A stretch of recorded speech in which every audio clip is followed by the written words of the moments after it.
देग्लाय बोसोराव सालि माइ आबाद मावनाय समाव अखाया जोबोद खम जादों। बियो सारा आसाम एबा नर्थ ईस्टआवनो खम जादों। नाथाय बड'लेण्डनि मोनबा जिल्लायाव जोंहा बाक्सा आरो तामुलपुराव प्राय 72 जौखोन्दो अखा हानायनि बिबाङा खमायदों। चिराङाव 62 जौखोन्दो, क'क्राझाराव 59 जौखोन्दो आरो उदालगुरियाव 36 जौखोन्दो अखा हानायनि बिबाङा खमायदों आरो बेवहाय बिनिखायनो एसे रानस्राव जानानै दङ। आरो बिनि थाखाय जोङो बड'लेण्डनि गासै 18 जोंनि सार्कोल एरिया आरो गासै 46 जोंनि एग्रिकालचार एरिया बेखौ जोङो सार्भे खालामदों आरो बेवहाय हमदांनो मोनदों जे 1541 जोंनि गामिया बेवहाय थोंजोङै एफेक्ट जादों आरो 69,085 फेमिलिया बेवहाय थोंजोङै एफेक्ट जादों। आरो हानि बिबाङाव नायोब्ला जोंहा खोथिया फोनाय जि एरिया 2301 हेक्टर खोथियाया जोंहा गाज्रि जादों आरो लोगोसे 22,304 हेक्टर माइ गायखानाया आबादा नस्थ' जादों। बेनि हिसाबा जोंनियाव फैदों गासै 24,618 जि आबादथिलि बियो नस्थ' जादों। दा बियो जोंनि थाखाय दुखुनांथाव बाथ्रा। बेखौ नोजोर बोनानै जोङो देग्लाय थाबैनो जे फैगौ 15 आगस्टनि गेजेराव सालि माइ गायनायनि मोनसे बोथोर थायो।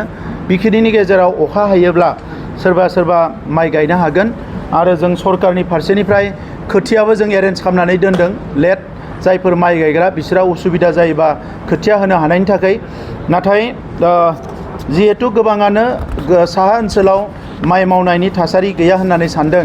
दा नंखायनो जाय आबादारिफ्रा गासै 69,000 आबादारिनि जिहेतु माइ मावनाया एबार आनसार्टेन जाबाय, हागोन ना हाला बोथोरनि थाखाय जोङो 1,62,000 आबादारिफोरखौ थोंजोङै जोङो मदद खालामनो थाखाय जोङो माखासे थांखि लानाय जादों। बिनि गेजेराव जोङो जोंनि गासैबो AEA आरो माने ADO अफिसाव 5 साननि उनावनो फर्मफोरखौ मोनगोन बिथांमोना। आरो जायफ्रानोखि गोबां आबाद जेरै आलु आबाद मावनो नागिरो, जुंखाम आबाद मावनो नागिरो आरो बायदिसिना जेन'बा सिबिं फोनो नागिरो, मासरुम आबाद मावनो नागिरो, दालि आबाद मावनो नागिरो, जोंहा सबाय बा गुबुन दालि आबाद मावनो नागिरो, जायफोरानोखि बेसर फोनो सानो। दा बेबायदि गुबुन आबाद मावनो जायफोर सानदों जे बिथांमोना गोबाव खालामालासिनो 5 साननि उनावनो जोंनि गुबुन ADO आरो AEA अफिसाव थांनानै बिथांमोना जगाजग खालामनो हागोन आरो बिथांमोननो बे जोलैफोरखौ बे बेगरफोरखौ बिथांमोननो जगान हमनाय जागोन, जाहाथे बिथांमोना थाबैनो गावनि हाखौ गारसोना दोनालासिनो नैथि आबादखौ बिथांमोना जागायनो हायो।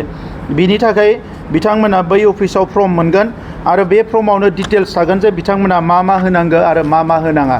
दा नंखायनो आङो आबादारि जिहेतु जोंनि हारिनि बांसिनानो आबादनि सायाव सोनारो, जायफ्रा हा दङ बिथांमोना गावनि हायाव आबाद मावो, गोबाङा हा गैया नाथाय बियो गुबुननि आबादथिलियाव खामानि मावनानैब्लाबो थांना थानायनि राहा लामाफोरखौ बिथांमोना बरनो। दा बेवहाय आङो बिथांमोनखौ बयखौबो खावलायदों जे गोबाङानो जायफोर अखा हाफिनोब्ला माइ मावनो हायो बे मोजां बाथ्रा। जायफोरा माइ मावला होननानै सानदों बा देग्लाय बोसोराव माइ मावथ'ला गुबुन आबाद मावनो होननानै सानदों, बिथांमोना थाबैनो AEA आरो ADO अफिसाव थांनानै बे फर्मफोरखौ लानानै जाहाथे थाबैनो एप्लाइ खालामो आरो बिथांमोना थाबैनो गावनि नैथि आबादखौ मावनो हायो। बिनि थाखायनो जोङो प्रेस मिटखौ खालामदों। आरो बेजों लोगोसे जे साहा ओनसोलावनो बांसिन जेंनाया नुजादों, मानोना साहा ओनसोलाव फरेस्ट एबा हाजो खाथियाव थांनानै बा भुटाननि बर्डाराव बारनानै सोरबाया जाम्फै जावनानै दै लाबो, बेजों आबाद मावो। एबार अखा गैयिनि थाखाय दैमाफ्रावबो दै गैया, दा नंखायनो दैफोरखौ लाबोनो हायाखै। दा बिनि गेजेराव जों सानदों साहा ओनसोलाव गोबां इरिगेसन प्रजेक्टफोरखौ जोङो खालामगोन आरो सलार इरिगेसन बिनि थाखाय केन्द्र सरकार, इउनियन गभर्नमेन्ट आरो स्टेट गभर्नमेन्टजों जगाजग खालामनाय जादों जे बै जायगाफ्राव जोङो सलार पाम्प होनो थाखाय थाबैनो बेवहाय गुबुन प्रजेक्टफोरखौ जोङो RKVY गुबुन प्रजेक्टनि दारै जों मावनो आखायाव लादों। दा नंखायनो आबादारिफ्रा जाहाथे बे बिथिङाव एसे अर्गेनाइज वेआव खामानि मावो आरो अफिसजों जगाजगआव थायो, आं बेखौ खावलायदों। गोजोन्थों।